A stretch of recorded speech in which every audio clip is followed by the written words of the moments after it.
Today we're here to talk about Vincent van Gogh, a Dutch post-impressionist painter who is among the most famous and influential figures in the history of Western art. During the 8 years that he was active, from 1881 to 1890, he made over 2100 artworks, among which 860 oil paintings, of which only one of them was sold during his entire lifetime.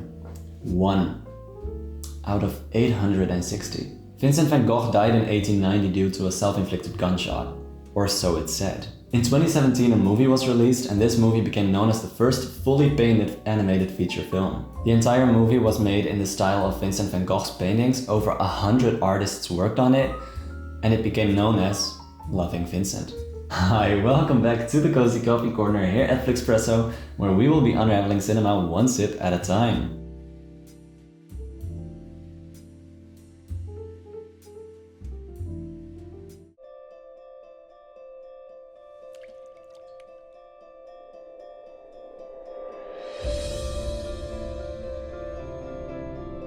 Vincent van Gogh killed himself?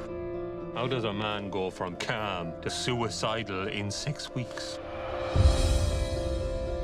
And can I just say, what a beautiful film. What a beautiful, stunning, visually and aesthetically pleasing piece of art that this movie is, really. IMDb's plot summary says, in a story depicted in oil-painted animation, a young man comes to the last hometown of painter Vincent van Gogh to deliver the troubled artist's final letter and ends up investigating his final days there. First of all, I want to say that the creators of this movie did a fantastic job by choosing the format of this movie to be made entirely by paintings. There were already existing short films made entirely by paintings, but this is the first and only existing feature film to be made with paintings entirely. And I think that that's the right choice. Vincent van Gogh used a lot of vibrant colors in his paintings, and these colors, this vibrance comes to life on the screen. You know, with each of the 65,000 frames that were painted by over 100 separate artists, they did it in the style of Van Gogh's paintings. Loving Vincent is not only an amazing tribute to the legendary artist, but it's also a very remarkable achievement in the world of cinema and animation. Vincent left this letter. Theo van Gogh. That's Vincent's brother, isn't it? I don't see the point in delivering a dead man's letter. Son, if you had died and there was a letter out there that you had sent to me, I'd want it. The story follows Armand Roulet, the son of a postman who was a friend of Van Gogh, and he is tasked with delivering a letter written by the artist to his brother Theo. And as Armand embarks on his journey, he becomes increasingly curious about the circumstances of Van Gogh's death, which was officially ruled a suicide but left many questions unanswered. By the end of the film, the mystery remains unsolved, reflecting the complex and often misunderstood nature of Van Gogh's life and legacy. You know, this main character, this Armand Roulet, I'm sorry for the pronunciation, I'm not French, I'm trying my best. I didn't really like the main character. He was very unlikable. He was getting into fights all the time. It was this very aggressive personality. I feel he was used more as a vehicle to uncover the story rather than a fully fleshed out character with his own arc. But then again, I don't think this movie needs a main character with a fully fleshed out arc, because the focus is supposed to be more at Vincent than it is supposed to be at this Armand person. So I completely understand why they made this choice, and it's not a criticism, it's just how I feel about the main character. Also, main characters don't always need to be likable. So the film makes a lot of use of flashbacks as well. You know, characters telling the main character about their experiences, their memories that they've had with Vincent. And when they do, it kind of switches over to this black and white narrative. And I think that that's a brilliant move by the creators, because doing it in black and white kind of underscores the darker aspects of his life. You know, the town of Auvers-sur-Oise, the wheat fields, the starry nights, they're all rendered with a painterly quality that transports viewers into late 19th century France and the world as Van Gogh might have seen it.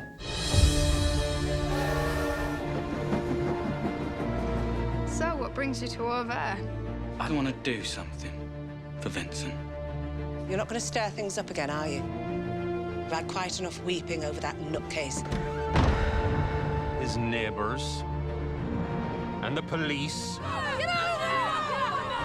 and the whole town against an ill man. Vincent, what What have you done? We all knew something was very wrong. Vincent!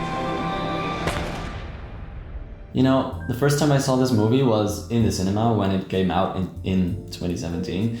I was in my first year of my media design study, and we were kind of going there as like this school trip, like but it was just our class, and the cinema was right around the corner anyway, so very handy. Yeah, I don't really remember the impression that it left on me the first time, because I still had this like teenage mindset, and it's much different from today, because this afternoon I rewatched it for the first time since then, and I had a very different look on it now than I did back then. I think Loving Vincent is a very important piece of media, an important piece of art that needs to be preserved. I think people will still be watching this movie in 50 years, 100 years. If humanity has not destroyed itself with nuclear bombs, that is.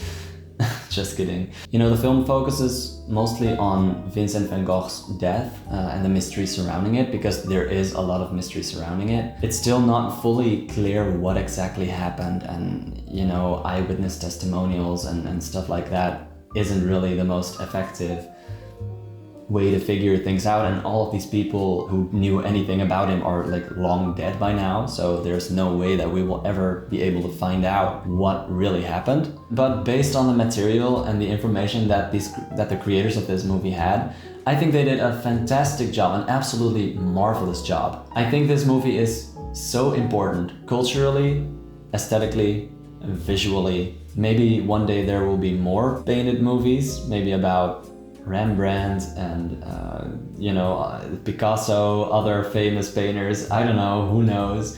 Would be fun though. I'm curious to see more of these types of movies, and I know that it's a lot of work, but dear creators, if you're seeing this, creators of Loving Vincent, keep up the good work.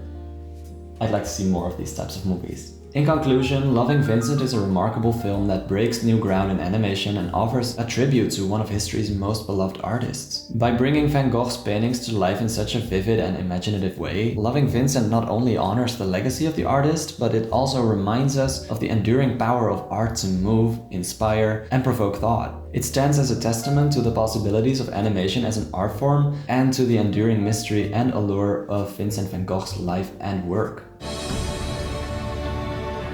What did you do for him? I would like to show by my work what this nobody has in his heart. Your Loving Vincent. And on that note, that's the end of this video. Did you ever see Loving Vincent? Did you ever visit the Van Gogh Museum in Amsterdam? Don't forget to like this video, subscribe to my channel if you haven't already, and then I'll be seeing you next time.